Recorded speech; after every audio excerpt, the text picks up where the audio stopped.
Hello everyone, today is 17th of March, now it's 10 o'clock in the morning Moscow time.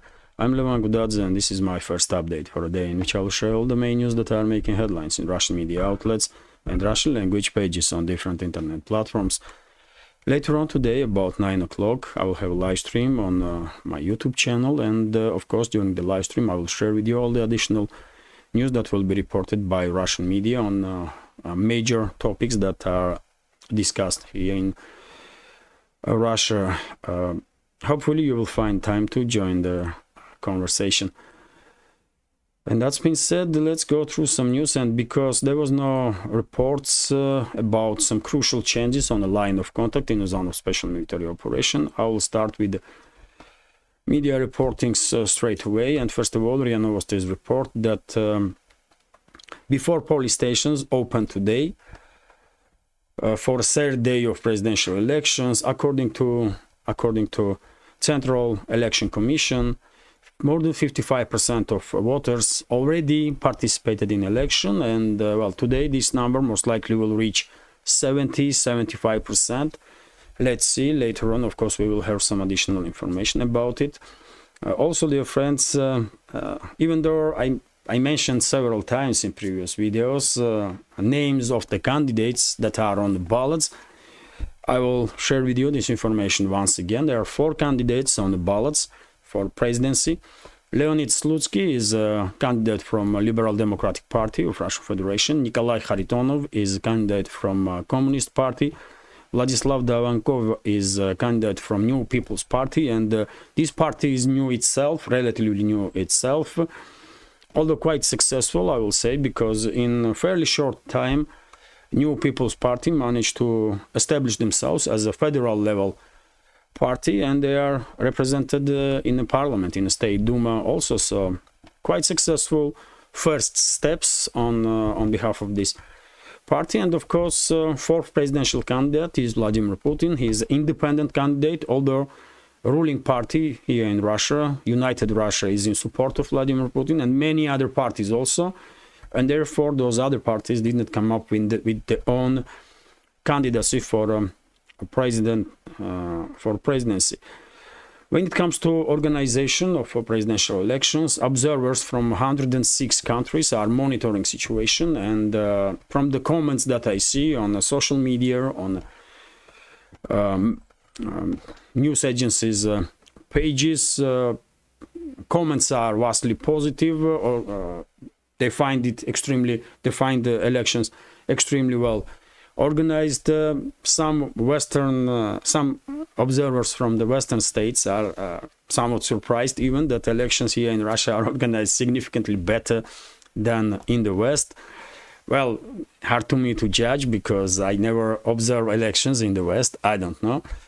Although, by the way, in US, for example, it seems like people can go to the police station and vote without any documents, which seems insane to me. I mean, this is not normal. But yet again, I mean, that kind of nonsense is not happening here, by the way. You can only vote once, and you have to confirm your identity 100%. Otherwise, you're not going to vote, man. But we all have different traditions, by the way. What is okay for US is not okay here, and what is okay here, not okay somewhere else. Overall, as I said, elections are organized quite well. Unfortunately, the Kyiv regime, Western ruling class is of course using Kyiv regime to destabilize situation as much as they can. In Russia, they are using not just Kyiv regime, but their own secret services. They are using their assets among Russian citizens, these so-called liberals, that majority of whom are outside of Russia in the Western states. And when it comes to Kyiv regime, well, we all know what Kyiv regime was doing last several days. They tried to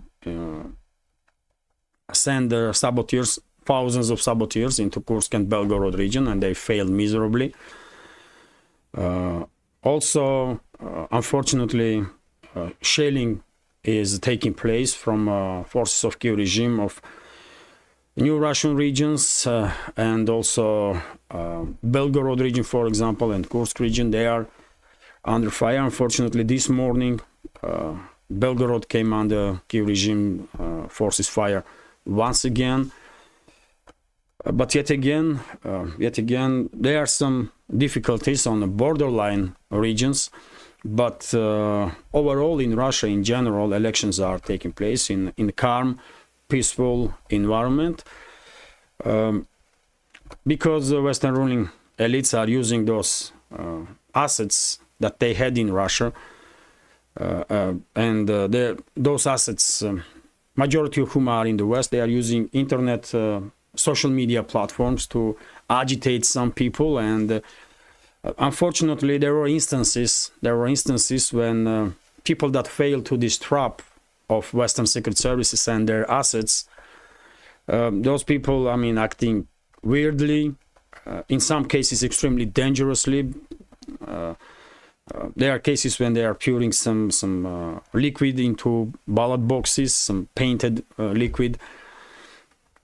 There was instance, at least I saw one video, when a female was throwing Molotov cocktail towards polling station, which is definitely cannot be characterized as a minor offense. It's a serious offense. It's a crime, because she was potentially risking to deal some severe damage to her fellow citizens, even kill people. Hopefully that female was not able to broke that bottle that she was throwing with the fuel, but that's a criminal offense, undoubtedly. When it comes to pouring some liquid into ballot boxes, it may seem as a minor offense, but and those people may get away with a fine, but Dmitry Medvedev, former Russian president and current deputy chairman of the Security Council, made quite strong statements about these individuals that are trying to disrupt presidential elections. And he said that if these people are acting under orders from the outside of Russia, then that's a whole different story, that they can be treated as traitors. But if they are acting because they end up on their own, because they end up being influenced by some crazy propaganda, then they may get away with some fine, or court may order them to do some service, public service, for a while. But this is minor instances. This is I mean, local scale disturbances, let's say this way, that has no influence, of course, on overall elections. So yes, elections are organized quite well, and there will be no surprises, of course. My prediction is that current president of Russian Federation, Vladimir Putin, will receive 65 to 70, maybe 75% of votes, 65 and above that. That's for sure. Let's see what Central Election Commission will tell us about election results. First official results most likely will be available somewhere around 12 o'clock this night, maybe a little earlier, and because elections were taking place for 3 days, I would not be surprised if for 9-10 o'clock Election Commission will come up with some numbers, and of course I will share those numbers if they will be available during the live stream today on my YouTube channel.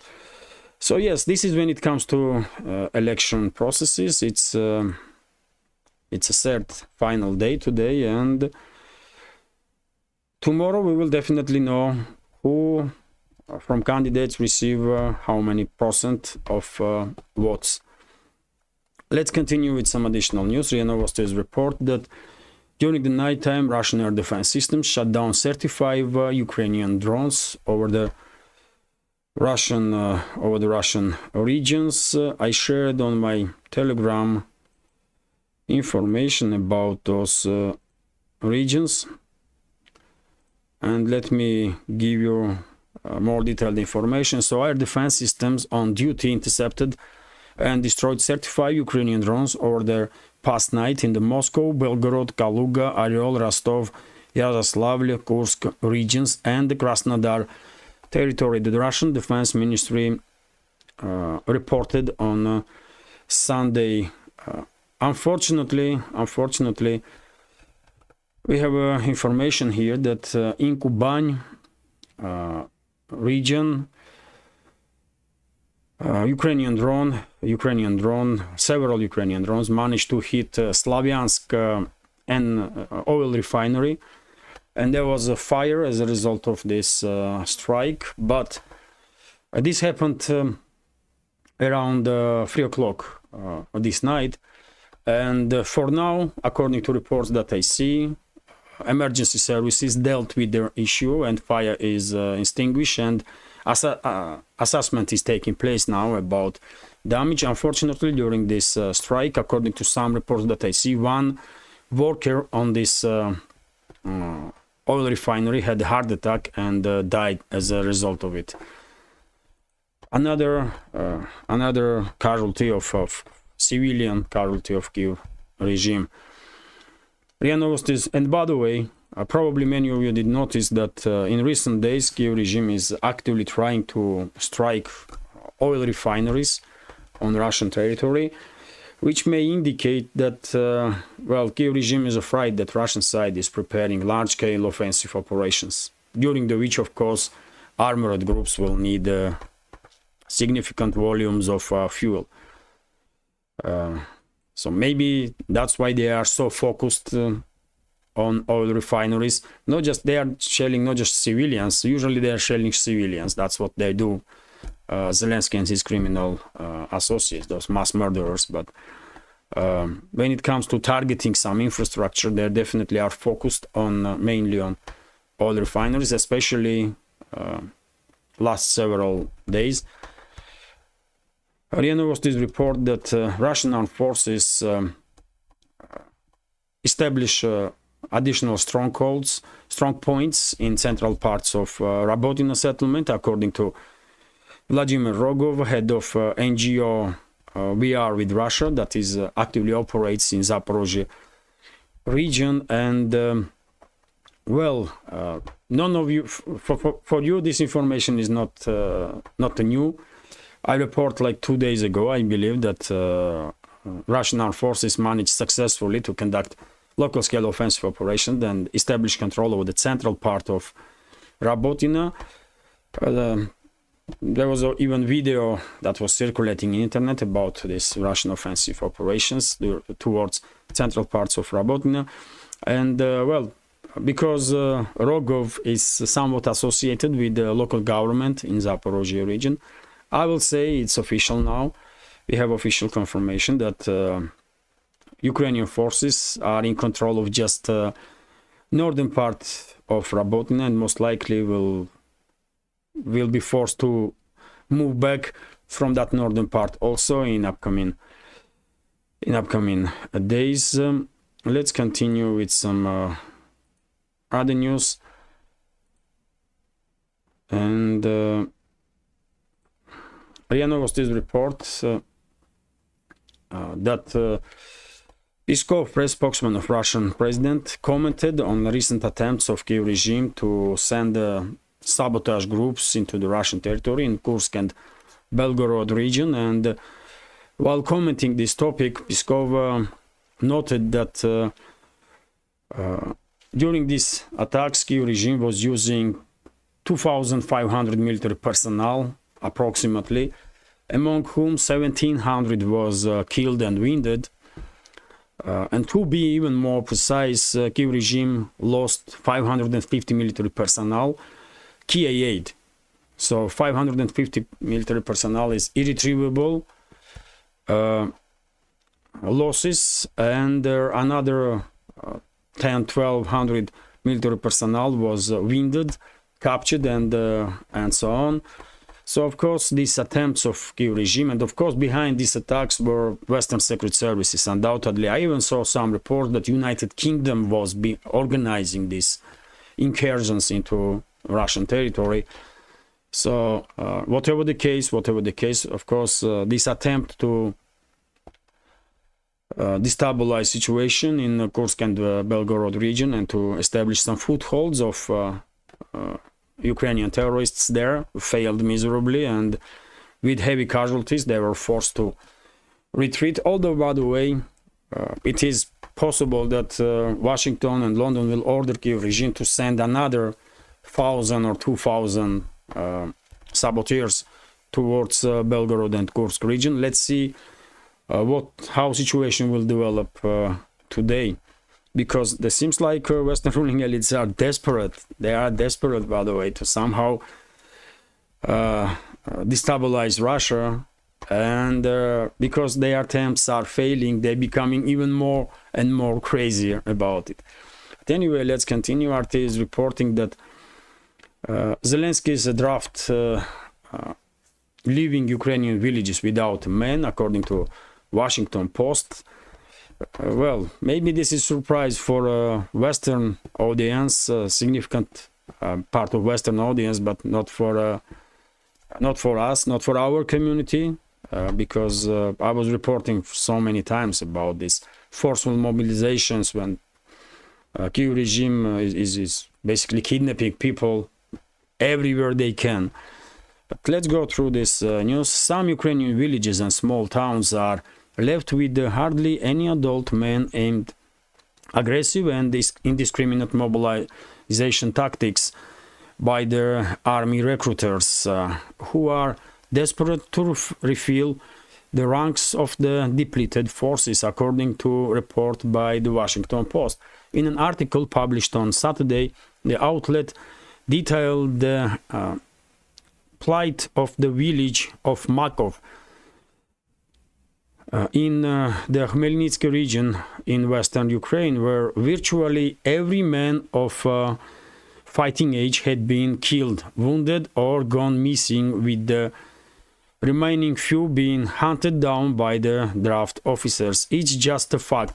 Most of them are gone. Larissa Bodna, deputy director of the local school, which keeps a database of students whose parents are deployed, told the outlets. So yes, this is the reality on the ground.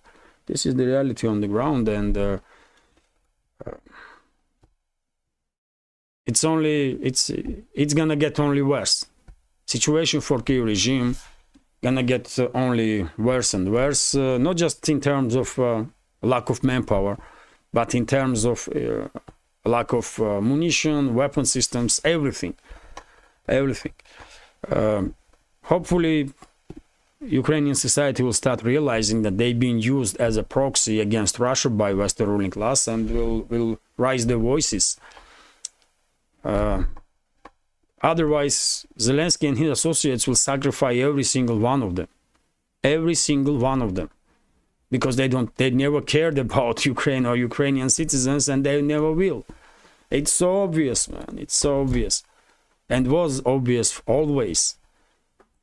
Anyway, let's continue. RIA Novosti is reporting that the president of France yet again makes headlines, not just in France, but worldwide, and of course in Russia also. And well, this time Macron spoke with Le Parisien, a media outlet, and he said that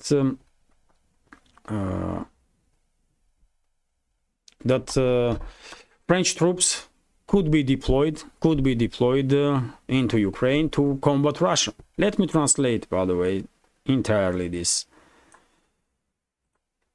information to be more precise. So, French President Emmanuel Macron admitted in an interview with Le Parisien that operations were being carried out to confront Russia.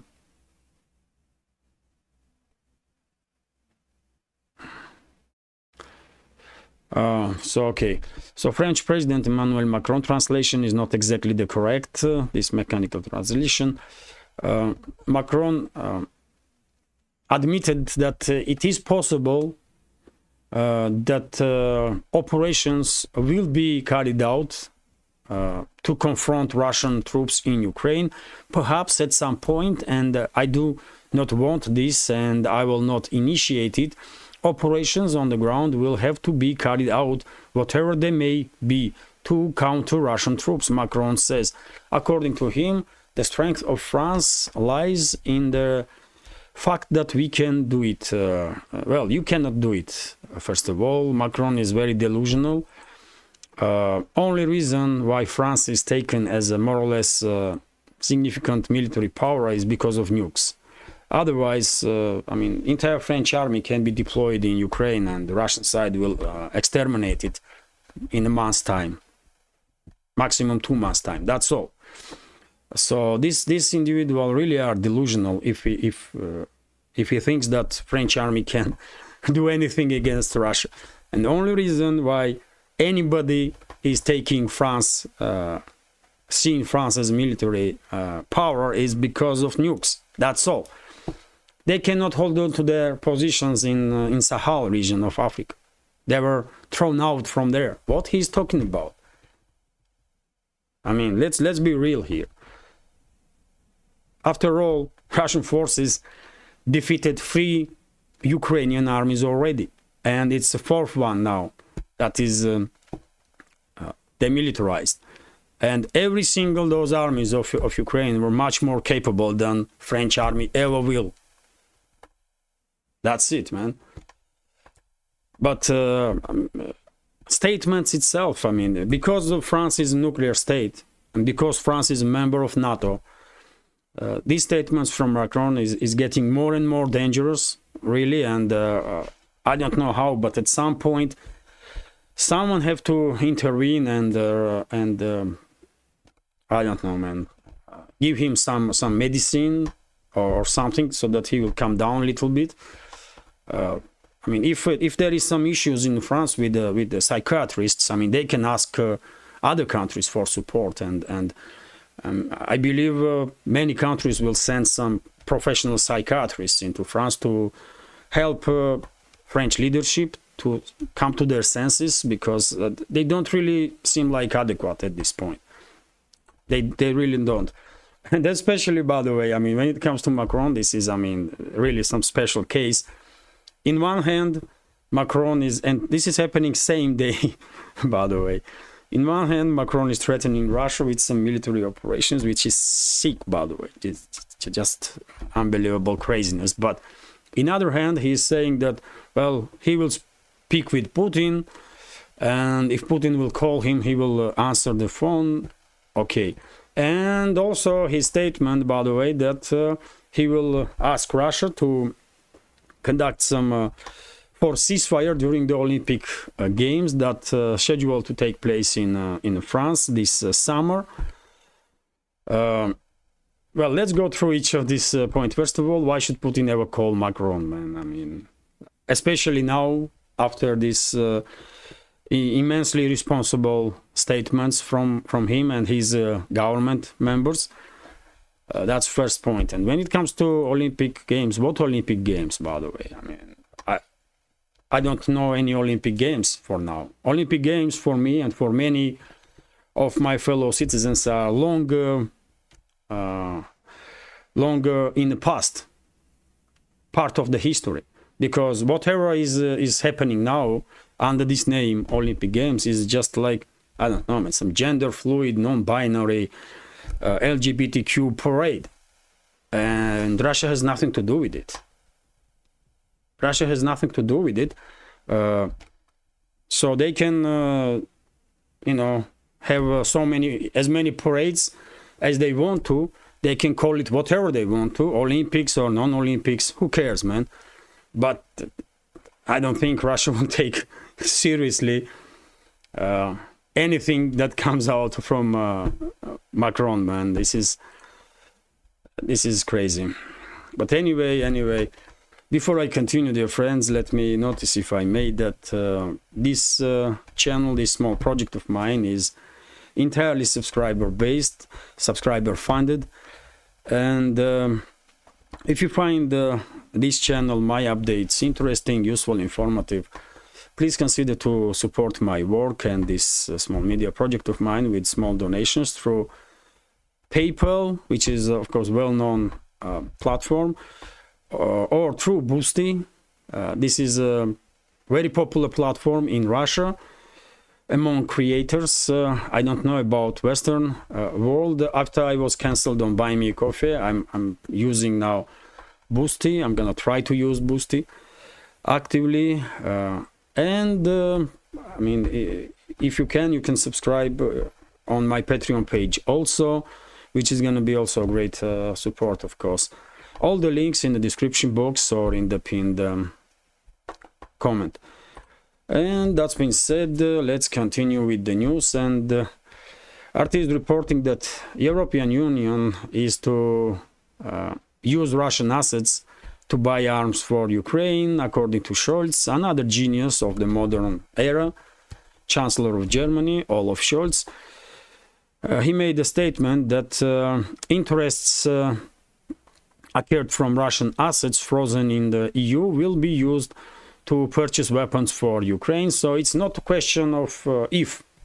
They already have decided that, well, they're gonna steal this Russian assets, man. They're gonna steal it, which is not surprising at all. We all knew this would happen, and it will happen. It will happen. So European leaders basically are decimating last remnants of reputation or respect that Eurozone had. That's it. And same goes for US or collective West, because of course Washington is also actively considering to stealing those Russian assets, frozen assets, some interests that those assets are gaining through time. It's a theft. Call it, you know, I mean, they may try to legalize it, but it's a theft. I mean, that's what it is, really. And that's how world sees it.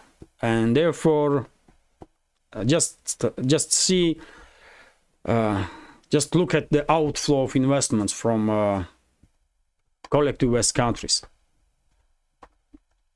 Anyway, let's continue. RIA Novosti's report that, well, ruling MPs of the ruling party in Germany vote for deliveries of long-range weapon systems to Kiev regime, including Taurus cruise missiles in the Euro Parliament. Euro Parliament come up with some resolution on this topic that to support Kiev regime, and Taurus was also mentioned. And I have only one question. I mean, is it Euro Parliament's decision what Germany should send or don't send to Kiev regime?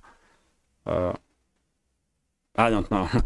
I don't know, man. Something really crazy is going on in Europe. Who cares what Euro Parliament says? I mean, is Germany at least formally acting as an independent state, or supposed to act? We all know it's occupied country by US and UK, but I mean, at least for formality, they have to act as if they are independent, isn't it? And now some people in Euro Parliament, including German MPs, by the way, are voting against official statements of Germany's Chancellor, and basically demanding deliveries of long-range weapon systems to Kiev regime. Okay, man. At this point, everybody is tired with this topic of Taurus missiles. For Russian air defense systems, it's not really any different. They have to shut down Storm Shadow, Scalp, or Taurus cruise missile. Only difference is range.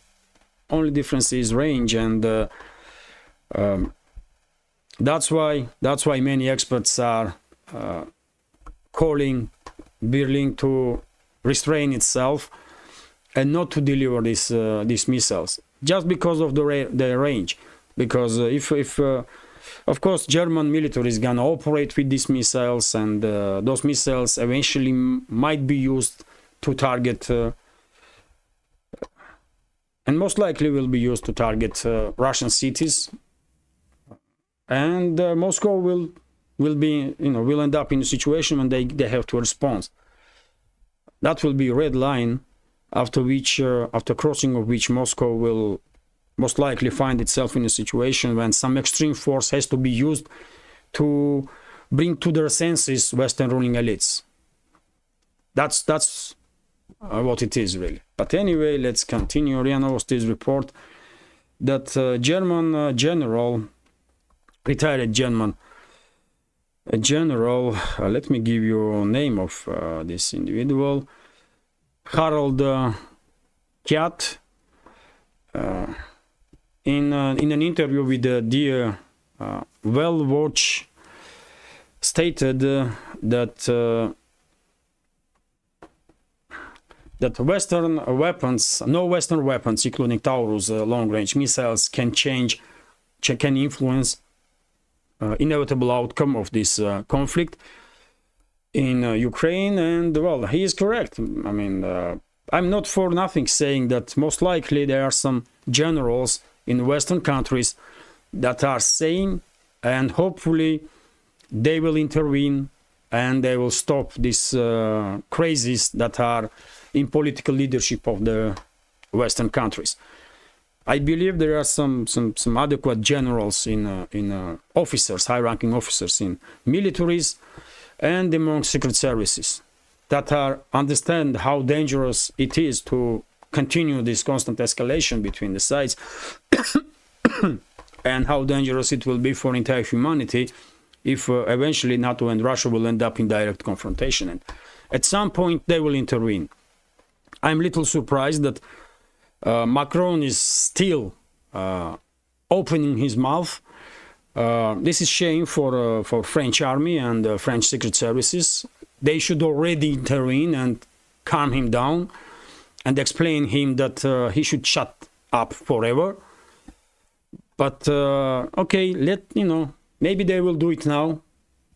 Tomorrow they still might have some time to influence that crazy guy there in France. RT's report that African state scraps military ties with US. Authorities in Niamey, which is capital of Niger, have decided to revoke the agreement with the US, which allowed American military personnel and Pentagon's civilian contractors to operate in the West African state. A spokesman for the post-coup government announced on the national television. So, well, good for Niger, by the way. Good for Niger. They did get rid of French colonized forces recently, and they're gonna get rid of US colonizing forces now. A good move. I can only understand they are coming from and support it, because why should Western colonizers still occupy land in Africa? Artists report that, and of course they are colonizers, by the way. They are not partners for those African nations. When it comes to partnership, well, Russia is a partner, and Soviet Union was one of the major countries that was supporting independent movements in African states against Western empires, and succeed, by the way, and succeed. The majority of countries received their independence after a struggle during which they were receiving all necessary support from Soviet Union. And tradition of good relationships, good friendly relationships between Moscow and African capitals continue and will develop further. RT is reporting that, how long is this update? Oh, it's 33 minutes.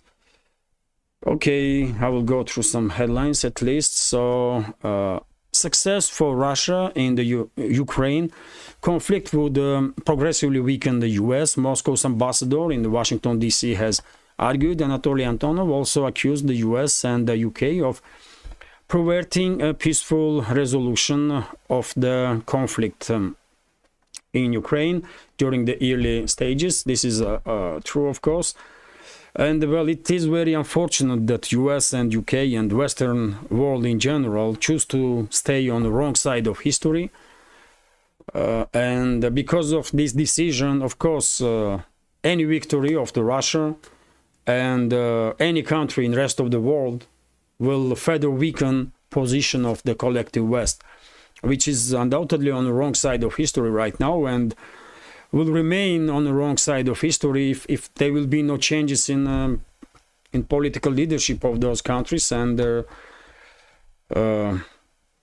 if these major capitals in the West will not come to realization that they can no longer be dominant force in this world, and they have to act respectfully towards others. They cannot dictate how to live, what to do to the other peoples.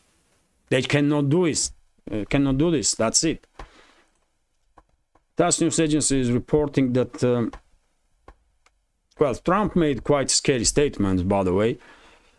According to TASS news agency's report, former president of US and most likely future president of US made a statement that if he is not re-elected, then bloody bath is waiting for US,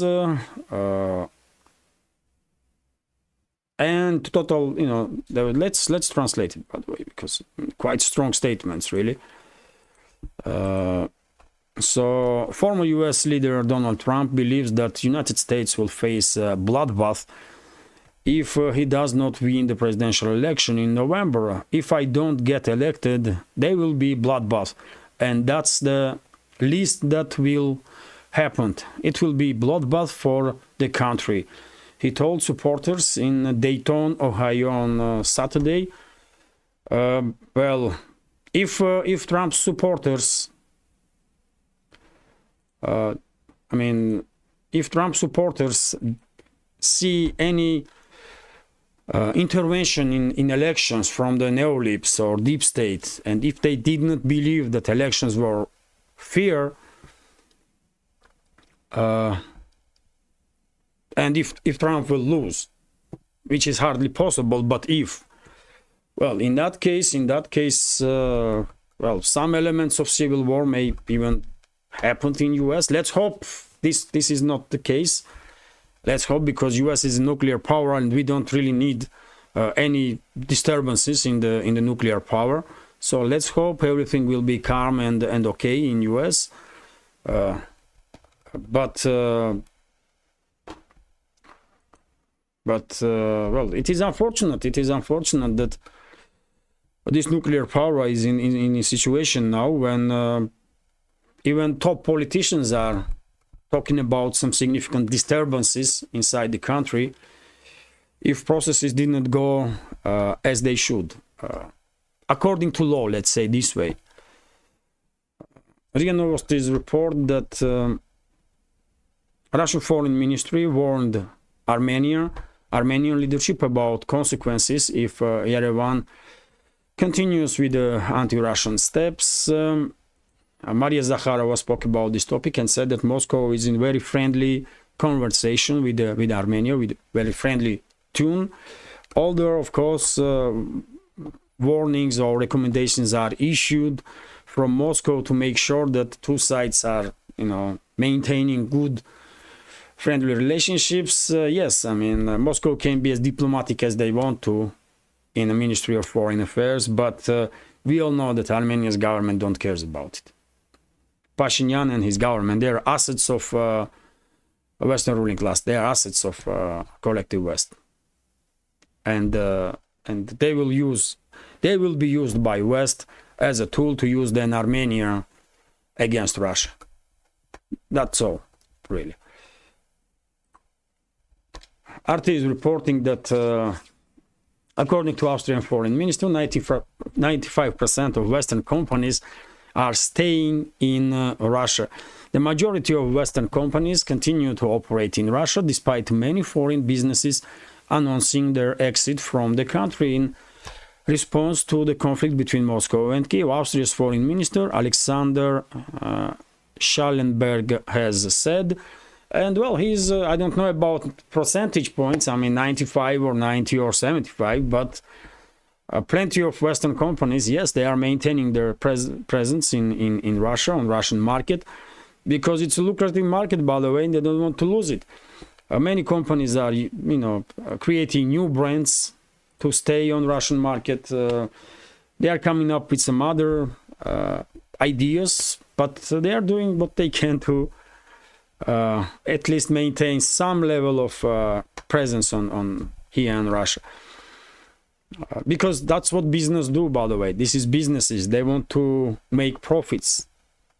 That's for what they are built.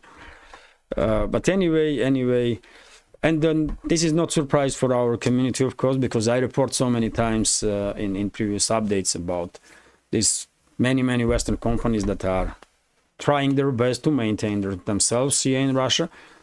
And one of the most popular ways is to create new brands. That's what they do. They are creating new brands and operating in Russia, while everybody knows that these brands, these new brands, in reality are those companies, those well-known Western companies. And this is it for now. Hopefully you will find this update interesting, useful, informative, and if so, please click that like button and leave some commentary just about anything. More likes and comments will help to reach wider audience, most definitely will influence algorithm. And for very same reason, if you can, please share links to my videos or my channels with your friends on any of the platforms that you are actively using. It will, of course, also helps to reach wider audience and further develop this project. This is it for now. Before I go, let me remind you that today, 9 o'clock Moscow time, this evening, 9 o'clock Moscow time, I will have a live stream on YouTube, and I will share with you additional news that will be reported during the day. Hopefully you will join the conversation. This is it for now. Have a great day and take care.